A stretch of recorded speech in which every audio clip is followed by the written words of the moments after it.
नमस्कार, सौरभ द्विवेदी नाम है हमारा और आप देखना शुरू कर चुके हैं लल्लन टॉप शो। महाराष्ट्र में एक हफ्ते से जो पॉलिटिकल वेब सीरीज चल रही है उसके क्लाइमैक्स का वक्त अब नज़दीक लग रहा है। उसके बारे में विस्तार से बात करेंगे।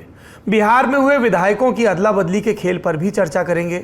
लेकिन बड़ी खबर में सबसे पहले बात उदयपुर में हुए उस दुर्दांत हत्याकांड की जिसने समूचे देश को विचलित कर दिया। मशहूर लेखक सआदत हसन मंटो कहते थे, मजहब जब दिलों से निकलकर दिमाग पर चढ़ जाए तो जहर बन जाता है। और जहर किस तरह जानलेवा होता है इसका उदाहरण उदयपुर के तौर पर हम सब के सामने है। इससे पहले फ्रांस की मैगजीन शार्ली हेब्दो की कहानी हो या फिर 2016 में फ्रांस के ही नीस में हुए लोन वुल्फ अटैक की बात, दर्जनों ऐसे उदाहरण धर्म पर चढ़ी कट्टरता की जिल्द हटाते ही आंखों के सामने घूमने लगते हैं। हत्या कैसे हुई, किसने की, किस मकसद से की, ये सब कुछ हमने 28 जून के लल्लन टॉप शो में आपको बताया। कई लोगों ने ये जिज्ञासा प्रकट की कि जो शो हमने यूट्यूब पर, जो गूगल का वेब प्लेटफॉर्म है, अपलोड किया था, वो शो दिख क्यों नहीं रहा। दरअसल उस शो में हमने ब्लर करके तस्वीरें दिखाई थी। यूट्यूब को लगा कि ये कम्युनिटी गाइडलाइंस का उल्लंघन है, इसलिए वो वीडियो हटा दिया गया था। उसके बाद सुबह सवेरे हमने फिर से पूरा शो अपलोड किया उन तस्वीरों को हटा के, क्योंकि आप जिस भी प्लेटफॉर्म पर अपना वीडियो अपलोड करते हैं उसके नीति निर्देशकों को, उसके दिशा निर्देशों का पालन करने की आपसे उम्मीद की जाती है। इसलिए आपको शो एक बार रात में दिखा, फिर हटा और सुबह दोबारा अपलोड हुआ, जिसमें विस्तार से कत्ल की कहानी बताई गई। लेकिन आज उससे आगे की बात होगी, बुनियादी साजिश की बात होगी।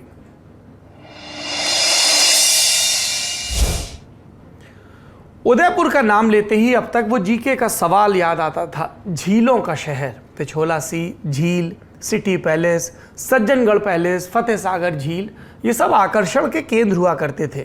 और मानसून के मौसम में तो उदयपुर देसी विदेशी सैलानियों से पटा रहता। लेकिन 28 जून को मजहब के नाम पर हुई नृशंस हत्या ने शहर के नाम पर एक दागदार पन्ना नत्थी कर दिया। उदयपुर जंक्शन से जब आप बाहर निकलते हैं तो शहर जाने के लिए ऑटो रिक्शा सब आपस में होड़ किए खड़े रहते हैं। स्टेशन से बमुश्किल 5 किलोमीटर दूर है मालहास स्ट्रीट, पुराने शहर का इलाका। जैसे बाकी शहरों में होता है, भीड़ भाड़ और तंग गलियां, हिंदू मुस्लिम की मिक्स आबादी, और यहीं पर कन्हैया लाल की दुकान, सुप्रीम टेलर, जहां कल गला रेत कर कन्हैया लाल की हत्या कर दी गई। हत्या के बाद दिन भर पूरे इलाके में कर्फ्यू का सन्नाटा पसरा रहा। पुलिस ने दोनों हत्यारे मोहम्मद रियाज अख्तारी और गौस मोहम्मद को 28 जून की शाम राजसमंद से गिरफ्तार भी किया। उन्हें पूछताछ के लिए रात में ही उदयपुर ले आया गया। सुबह के वक्त शव का पोस्टमार्टम किया गया। पहले तो परिजन अंतिम संस्कार के लिए तैयार नहीं हो रहे थे। आखिरकार 31 लाख के मुआवजे और परिजनों को नौकरी का वादा कर समझा बुझाकर अंतिम संस्कार के लिए प्रशासन ने तैयार किया। सुरक्षा व्यवस्था की दृष्टि से पुलिस चाहती थी कि अंतिम संस्कार घर के पास ही कराया जाए, लेकिन परिजनों के कहने पर शमशान में अंतिम संस्कार की बात मान ली गई। भारी भीड़ के बीच अंतिम संस्कार हुआ।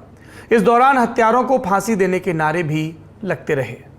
पुलिस भी दिन भर एक्शन में नजर आई। राजसमंद के एसपी की तरफ से जानकारी दी गई कि उदयपुर पुलिस ने हत्याकांड के आरोपियों के 3 सहयोगियों को भी हिरासत में लिया है। जल्दी पुलिस इस मामले में गैंग के दूसरे मेंबर्स को भी गिरफ्तार कर लेगी। मतलब ये कि पुलिस अब उस पूरी चेन की तलाश में है जो इस मानसिकता से जुड़ी हुई है। हम नहीं दिखा सकते, लेकिन अगर आपने हत्यारों के कबूलनामे वाला वीडियो देखा तो वो बाकी लोगों से औरों के सर कलम करने की बात करता है। पुलिस के डीजीपी एमएल लाथर ने बताया कि शुरू से ही वो इस केस को एक्ट ऑफ टेरर की तरह हैंडल कर रहे हैं। इस पर सुबह के 11:12 पर एचएमओ यानी गृह मंत्री कार्यालय का ट्वीट भी आया। लिखा था कि उदयपुर में श्री कन्हैया लाल तेली जी की हत्या की जांच के लिए गृह मंत्रालय ने नेशनल इन्वेस्टिगेशन एजेंसी एनआईए को निर्देशित किया है। किसी भी संगठन की संलिप्तता और अंतर्राष्ट्रीय लिंक की गहन जांच की जाएगी। खबर यह भी आई कि रात में एनआईए की टीम दिल्ली से उदयपुर के लिए रवाना हो चुकी थी और आज सुबह ही एनआईए ने केस को टेक ओवर कर लिया। एनआईए वो एजेंसी है जो आतंकी वारदातों की जांच करती है। उन्हें ऐसे मामलों को हैंडल करने में एक्सपर्टीज है। इसके बाद एक ट्वीट राजस्थान के मुख्यमंत्री अशोक गहलोत का आया। उनकी तरफ से लिखा गया कि पुलिस अधिकारियों ने बताया कि प्रारंभिक जांच में सामने आया कि घटना प्रथम दृष्टया आतंक फैलाने के उद्देश्य से की गई। दोनों आरोपियों के दूसरे देशों में भी संपर्क होने की जानकारी सामने आई। इस घटना में मुकदमा यूएपीए के तहत दर्ज किया गया है, इसलिए अब आगे की जांच एनआईए द्वारा की जाएगी, जिसमें राजस्थान की एटीएस पूर्ण सहयोग करेगी। इसके बाद एनआईए ने नया केस दर्ज किया। हत्यारे रियाज और गौस के ऊपर आईपीसी की धारा 452, 302, 153A, 153B, 295A और 34 के तहत मुकदमा पंजीकृत हुआ। साथ ही यूएपीए की धारा 16, 18 और 20 को भी जोड़ दिया गया। यूएपीए लगने के बाद अब आतंकवादी एंगल की भी जांच शुरू की जा चुकी है। सुनिए इस पर मुख्यमंत्री गहलोत ने और क्या कहा। ऐसे ही अपना काम शुरू कर दिया है कल रात से ही, रात पूरी करके कर दिया उसका। और अभी मैं जा रहा हूँ, जाते हम लोग लॉन्ग ऑर्डर में लेके भी मीटिंग कर रहे हैं। ये जो खबरें आ रही है तो ये जो मारा है उनके क्या प्लान थे, क्या षड्यंत्र था, किससे लिंक है, राष्ट्रीय अंतर्राष्ट्रीय कोई ऐसी एजेंसी है क्या जिससे लिंक है, तो तमाम बातों खुलासा होगा। तो ये इसको हम गंभीरता से ले रहे हैं कि घटना कोई मामूली नहीं है और ऐसे हो नहीं सकते जब तक इसका कोई अंतर्राष्ट्रीय या राष्ट्रीय स्तर पर कोई जो ऐसे रेडिकल एलिमेंट है उससे लिंक नहीं हो, तब तक ऐसी घटना होती नहीं है। ये अनुभव कहता है। उसी रूप में इसकी जांच पड़ताल शुरू की गई है। कार्रवाई के भरोसे और विदेशी ताकतों के हाथ के दावे के बीच एक बड़ा बयान राजस्थान के गृह राज्य मंत्री राजेंद्र यादव की तरफ से भी आया। उन्होंने बताया कि हत्या का एक आरोपी कुछ दिन पाकिस्तान रहकर आया था। सुनिए।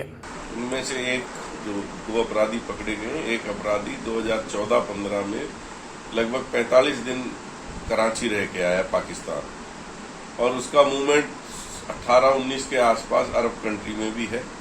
नेपाल में भी उसने 1-2 बार दौरे किए और लगातार वो फोन पे 8-10 पाकिस्तानी नंबरों पे उनके टच में है, जो एसओजी उसमें जांच कर रही है। तो निश्चित तौर पे जिस तरीके का वातावरण बनाया गया है, जिस तरीके से उन्होंने वीडियो वापस डाली है, जिस तरीके का उन्होंने चैलेंज किया है, ये महज और महज 2 धर्मों को लड़ाने के लिए, 2 धर्मों के अंदर आतंक फैल जाए, जिससे कि पूरे प्रदेश का जो सौहार्दपूर्ण वातावरण है वो बिखर जाए, उसके ऊपर इन्होंने सोची समझी नीति के तहत ये हुआ। राजेंद्र यादव के मुताबिक गौस मोहम्मद 8 पाकिस्तानी नंबरों के संपर्क में था। वो अरब कंट्रीज और नेपाल भी अलग अलग मौकों पर जा चुका है। रियाज राजसमंद के आसिंद का रहने वाला है और 10 भाइयों में सबसे छोटा है। 21 साल पहले वो उदयपुर रहने आ गया था। रियाज के बारे में जानकारी जुटाने पर पता लगा कि वो उदयपुर के मुस्लिम बाहुल इलाके किशनपोल में अपनी पत्नी के साथ रहता था। 12 जून को उसने यहाँ पर किराए पर कमरा लिया था। हत्या के पहले रियाज ने अपनी पत्नी को किसी दूसरी जगह पर छोड़ दिया। स्थानीय लोगों के मुताबिक दोनों की दोस्ती नमाज के दौरान हुई। गौस मोहम्मद मस्जिद में नमाज पढ़वाता था। दोनों मोहल्ले में आसपास रहते थे। गौस का परिवार फरार है, जिसकी तलाश में पुलिस की टीम जुटी है। आज तक के संवाददाता अरविंद ओझा ने मौके पर जाकर पता लगाने की कोशिश की। रियाज के मकान मालिक से भी बात की। सुनिए। रियाज यहाँ रह रहा था कि नहीं? रह रहा था वो, बाकी उसका कोई टाइम ठिकाना नहीं था। सुबह जल्दी निकल जाता, शाम को लेट तक आता। कैसा था रियाज? क्या मतलब किस तरह का व्यवहार था उसका? व्यवहार तो अभी आके रहा वो, वैसे 10-12 तारीख को आके रहा वो। मेरे उसकी इतनी वो नहीं हुई बात विचार, खाली उसकी वाइफ वही, वो उन्होंने कमरा लिया किराए से और उसके बाद वो सामान वगैरह लाए थे। कितने दिन पहले? मतलब 12 तारीख को। 12 जून को? हाँ, ये 12। उदयपुर में कन्हैया लाल की हत्या करके पूरे हिंदुस्तान को हिला देने वाले रियाज अटारी का जो ये कमरा है, इसी कमरे में वो अपनी पत्नी के साथ किराए पर रहता था। 12 जून को कमरा किराए पर लिया था।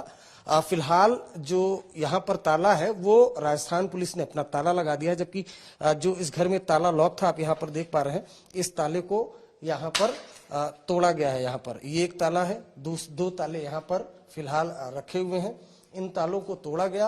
पुलिस यहाँ पर आई, घर में छानबीन की, काफी कुछ बरामद हुआ है, उसे पुलिस लेकर गई है। लेकिन फिलहाल घर में ताला लगा हुआ है और ऐसा बताया जा रहा है कि एक प्लानिंग के तहत रियाज ने इस वारदात को अंजाम दिया है।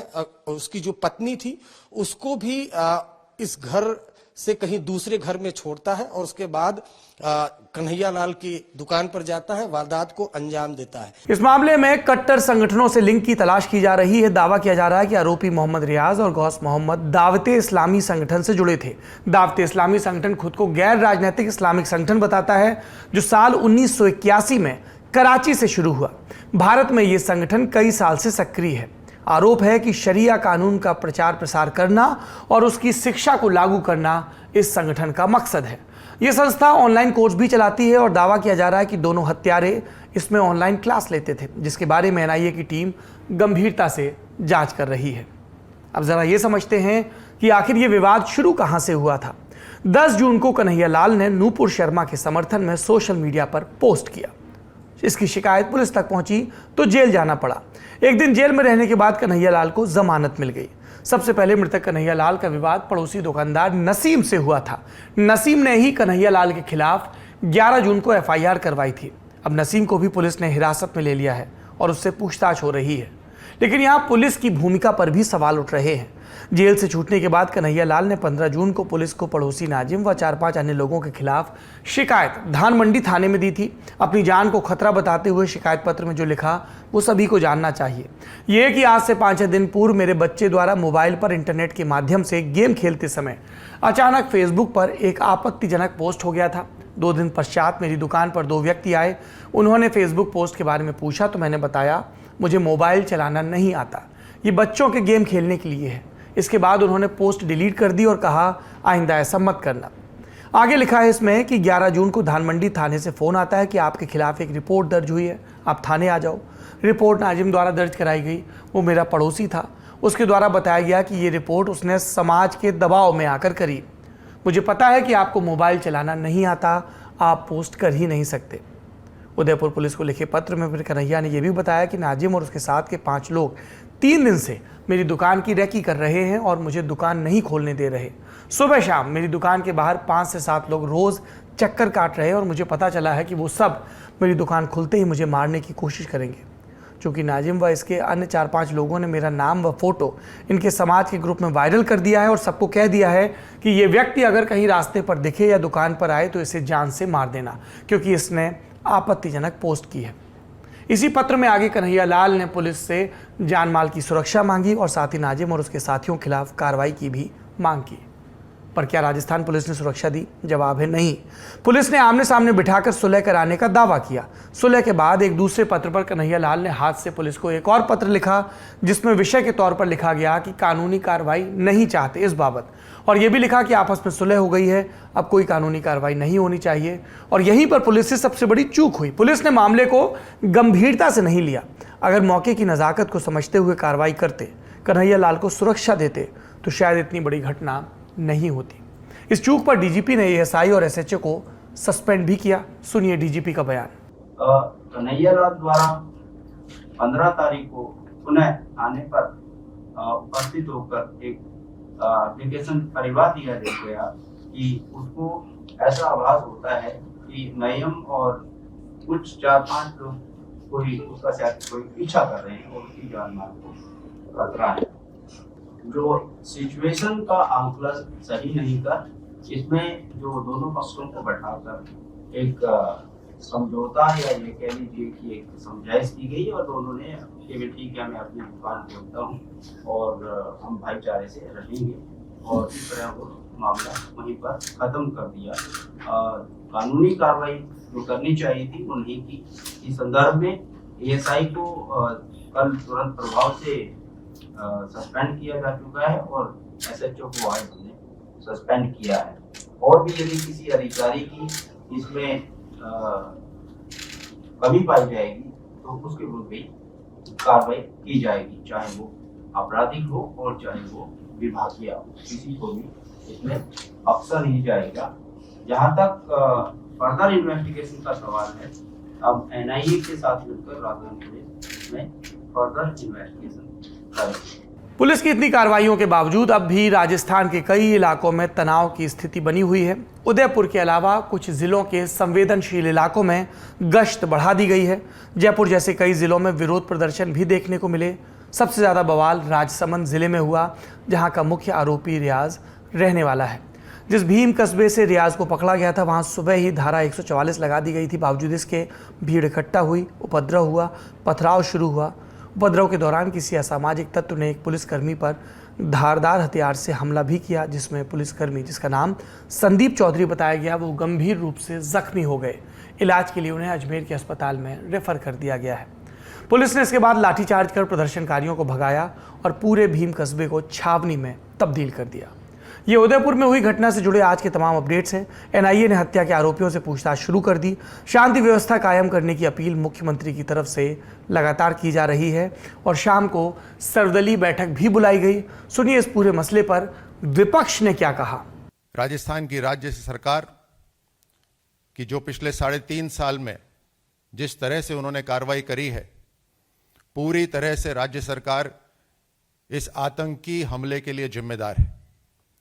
ये अपने आप में एक अलग घटना नहीं है। ऐसी घटनाएं बार बार राजस्थान में हो रही हैं। ऐसे आतंकी संगठन राजस्थान में पनप रहे हैं और राजस्थान सरकार ने डायरेक्टली या इनडायरेक्टली इनके बढ़ावे के अंदर इनको प्रोत्साहित करने में कोई कसर नहीं छोड़ी है। राजनीति से इतर ये घटना समाज के लिए सोचने वाली है। कल्पना करिए, एक फेसबुक पोस्ट के लिए 21वीं सदी के हिंदुस्तान में हत्या हो रही है। किसी ने कुछ ऐसा लिखा जिससे आपकी धार्मिक भावनाएं आहत हुई। पुलिस से शिकायत की, पुलिस ने कार्रवाई की, जेल भी जाना पड़ा। लेकिन मजहब के नाम पर किसी का गला काट देना, ये हिंदुस्तानी नहीं तालिबानी सोच है और ऐसे हत्यारों के लिए निंदा छोटा शब्द है। सोशल मीडिया पर मांग हो रही है कि फास्ट ट्रैक कोर्ट में केस चलाकर दोनों हत्यारों को फांसी पर चढ़ाया जाए, क्योंकि ये आम घटना नहीं है, आतंकी घटना है। सरकार भी यही मानती है। जिनको भी हत्यारों के प्रति जरा सी भी सहानुभूति होती है, उनका सामाजिक बहिष्कार होना चाहिए। ऐसे कृत्य की बिना किसी लाग लगभेट, बिना किसी इफ बट के भत्सना होनी ही चाहिए। कोई भी सभ्य समाज इसे स्वीकार नहीं कर सकता। इस मामले से जुड़े जो भी अपडेट होंगे हम आज तक आप तक पहुंचाते रहेंगे। अब बढ़ते हैं दिन की सुर्खियों की तरफ। पहली सुर्खी बिहार से है। असदुद्दीन ओवैसी की पार्टी एआईएमआईएम के 4 विधायक आरजेडी में शामिल हो गए। आज आरजेडी नेता और विधानसभा में नेता प्रतिपक्ष तेजस्वी यादव खुद कार ड्राइव करते हुए इन विधायकों को लेकर विधानसभा स्पीकर के पास पहुंचे। इन विधायकों के आने से आरजेडी के विधायकों की कुल संख्या 80 हो गई और वो बिहार में सबसे बड़ी पार्टी बन गई। इस सियासी उलटफेर के बाद अब बिहार विधानसभा में बीजेपी के पास 77, जेडीयू के पास 45, जीतन राम मांझी की हम पार्टी के 4 और एक निर्दलीय मिलाकर एनडीए के पास कुल 127 विधायक हैं, जबकि विपक्षी गठबंधन में आरजेडी के 80, सीपीआई-एमएल के 12, सीपीआई-एम के 2 और सीपीआई के 1 विधायक हैं। इसके अलावा कांग्रेस के पास 20 और एआईएमआईएम के पास सिर्फ 1 विधायक बचा है। दूसरी सुर्खी उपराष्ट्रपति के चुनाव से जुड़ी है। 6 अगस्त को उपराष्ट्रपति के पद के लिए वोटिंग होगी। इसी दिन चुनाव के नतीजे भी घोषित हो जाएंगे। आज इसके लिए अधिसूचना जारी कर दी गई। नामांकन की प्रक्रिया 5 जुलाई से शुरू होकर 19 जुलाई तक चलेगी। वर्तमान उपराष्ट्रपति वेंकैया नायडू का कार्यकाल 10 अगस्त को खत्म हो रहा है। उपराष्ट्रपति का चुनाव राज्यसभा और लोकसभा के सांसद मिलकर करते हैं। इस बार उपराष्ट्रपति चुनाव के लिए चुनाव अधिकारी लोकसभा के महासचिव होंगे। नियमानुसार बारी बारी से लोकसभा और राज्यसभा के महासचिव इस चुनाव के मतदान अधिकारी होते हैं। तीसरी सुर्खी में बात महाराष्ट्र की राजनीति में चल रही उठापटक की, जहां दिन की पहली बड़ी खबर राजभवन से आई। राज्यपाल भगत सिंह कोश्यारी ने 30 जून को यानी अगले दिन विधानसभा का विशेष सत्र बुलाने का ऐलान किया।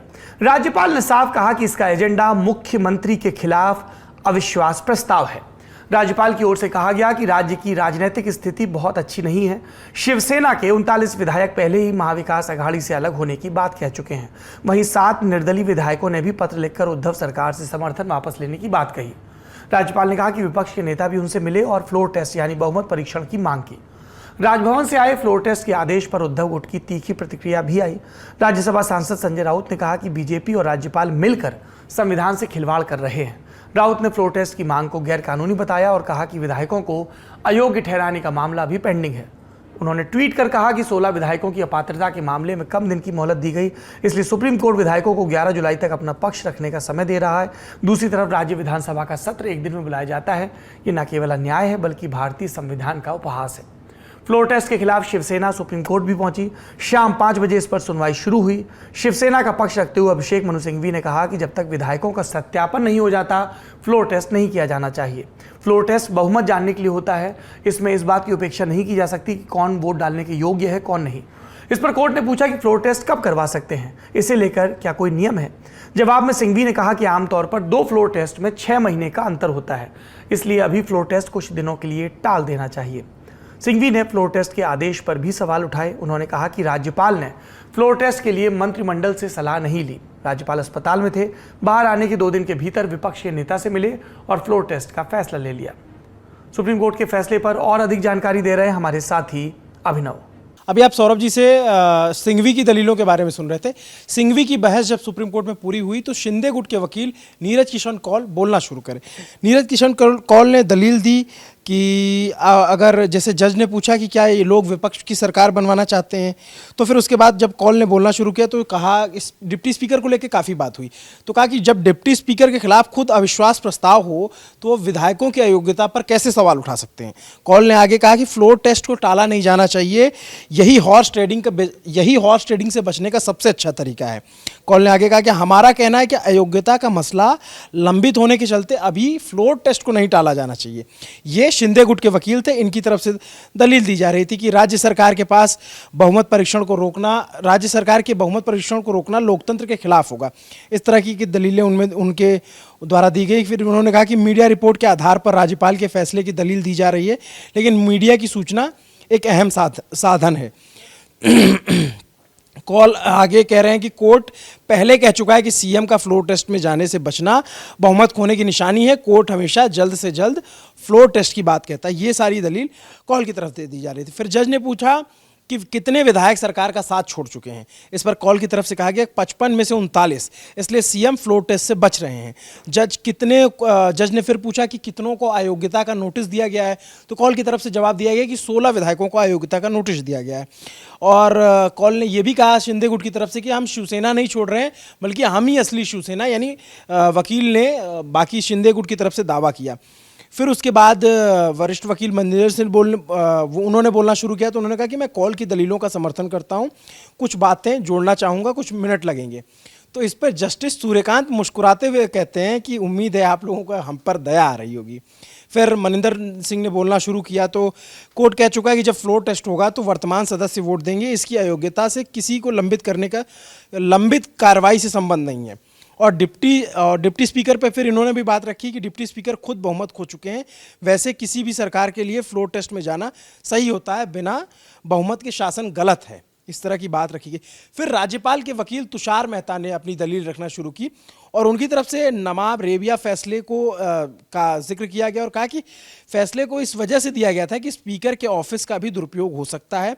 स्पीकर के खिलाफ अविश्वास प्रस्ताव होने पर उन्हें अयोग्यता पर सुनवाई न करने के लिए कहा गया। वो खुद तय नहीं कर सकते कि प्रस्ताव पर वोट देने वाले कौन कौन लोग हैं। अब यहाँ पे तुषार मेहता ने दलील दी। तुषार मेहता ने कहा कि राज्यपाल को कई माध्यम से सूचना मिली कि 39 विधायकों ने सरकार का साथ छोड़ दिया। उन विधायकों को जिस तरह की धमकी दी गई है, यह भी राज्यपाल की जानकारी में था। मेहता ने यह भी कहा कि मेहता ने वो संजय राउत के बयान का भी जिक्र किया और कहा कि विधायकों की लाश दिल्ली आएगी, ऐसे बयान दिए गए। खैर, उनका बयान दूसरे परिप्रेक्ष्य में दिया गया था, ये बाकी हम लोगों ने दिखाया भी था। फिर जज ने कहा कि ये भावुकता में दिया गया बयान हो सकता है। मेहता ने कहा कि हिंसा की घटनाओं के बाद उसी व्यक्ति ने यह भी कहा कि ये सिर्फ झांकी है, आगे देखिए। यहाँ संजय राउत के बयानों का जिक्र तुषार मेहता की तरफ से किया जा रहा था। और फिर मेहता की दलीलें जब खत्म हुई तो फिर सिंघवी ने फिर अंतिम दलील दी कि अगर सिंघवी का तर्क ये था कि अगर स्पीकर राजनीतिक व्यक्ति हो सकता है तो राज्यपाल कैसे निष्पक्ष हो सकते हैं। राज्यपाल की निष्पक्षता पर सवाल उठा और बोला कि राज्यपाल देवदूत नहीं है, इंसान ही होते हैं। सब जानते हैं कि राज्यपाल महोदय ने विधान परिषद में सदस्यों आगे उन्होंने कहा कि सब जानते हैं कि राज्यपाल महोदय ने विधान परिषद के सदस्यों का मनोनयन लंबे अरसे तक लटकाए रखा, अब बिना तथ्यों की पुष्टि के लिए फ्लोर टेस्ट का फैसला ले लिया है। ये सारी बातें कोर्ट में चल रही थी। उसके बाद फिर जो है जजों ने कहा कि ठीक है, हमें फैसले का टाइम दीजिए। और फिर कहा गया कि 9 बजे फैसला सुनाया जाएगा। 9 बजे फिर सुप्रीम कोर्ट का फैसला आता है और सुप्रीम कोर्ट ने ये बिल्कुल साफ कर दिया कि वो राज्यपाल के फैसले पर रोक नहीं लगाने जा रहे हैं। सुप्रीम कोर्ट ने कहा कि कल 5 बजे तक उद्धव सरकार को बहुमत साबित करना होगा। और इसके साथ साथ ये भी एक फैसला, उस पर भी जिक्र की गई कि क्या नवाब मलिक और अनिल देशमुख जो जेल में बंद हैं, क्या उनको वोटिंग का अधिकार मिलेगा। तो कोर्ट ने उनको भी वोट करने का अधिकार दिया और ईडी के प्रोटेक्शन में अब वो भी वोट करने जाएंगे अगर फ्लोर टेस्ट होता है तो। चूंकि सरकार के पास बहुमत नहीं है, विधायक बागी हैं और उधर से दावा किया जा रहा है कि 39 विधायक उनके साथ हैं।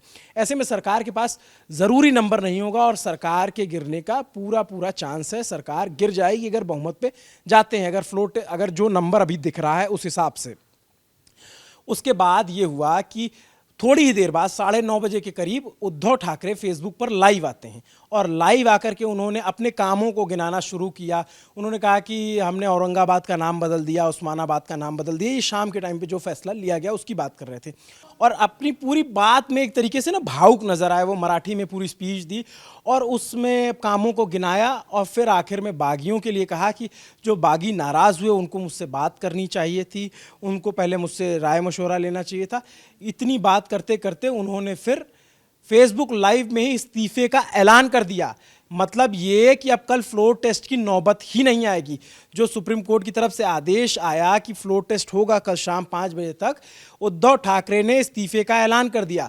उद्धव ठाकरे ने ऐलान करते हुए कहा कि मुझे सीएम पद छोड़ने का कोई मलाल नहीं है, कोई दुख नहीं है। और इससे पहले भी खबर आई थी कि उद्धव ठाकरे ने जो मुख्यमंत्री आवास के कर्मचारी हैं उनको थैंक यू बोल दिया था, कि मतलब उनका शुक्रिया अदा किया कटसी में कि अब मैं जा रहा हूँ इस तरीके, क्योंकि उनको भी अंदेशा था कि इस तरह का फैसला सुप्रीम कोर्ट से आ सकता है। और चूंकि उनके पास नंबर गेम नहीं है तो बिना नंबर गेम के वो फ्लोर टेस्ट पे जाना अपने आप में एक फजीहत जैसी स्थिति होती है।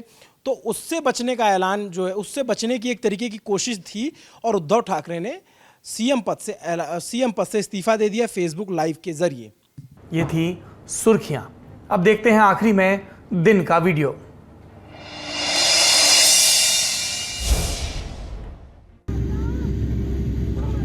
मैंने पिक्चर्स तो मैंने बहुत सारे ले लिए।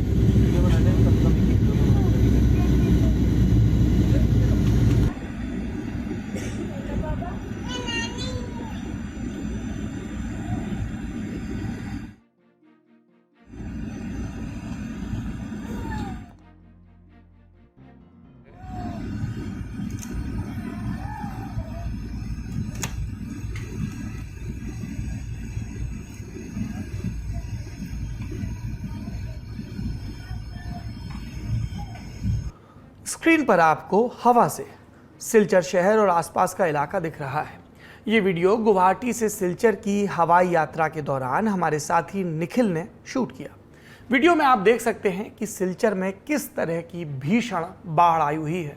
यातायात ठप होने की वजह से बाढ़ में फंसे लोग खाद्य सामग्री और राशन के संकट से भी जूझ रहे हैं। ये स्थिति पिछले 1 हफ्ते से है। आगे और बारिश की आशंका जताई जा रही है। असम में बाढ़ से अब तक 134 लोगों की मौत हो चुकी है, जबकि 22 जिलों के करीब 21 लाख लोग प्रभावित हुए हैं। स्थानीय प्रशासन और पैरामिलिट्री फोर्सेस की ओर से राहत और बचाव कार्य लगातार जारी है। असम में आई बाढ़ से जुड़ी खबरों को सीधे आप तक पहुंचाने के लिए हमारे साथी निखिल और मोहन मौके पर मौजूद हैं। आप ललन टॉप के यूट्यूब चैनल, फेसबुक पेज या फिर ललन टॉप की वेबसाइट और ऐप पर हमारी ग्राउंड रिपोर्ट्स देख सकते हैं। आज के शो में इतना ही। अपना और अपनों का ख्याल रखिए। शुभ रात्रि।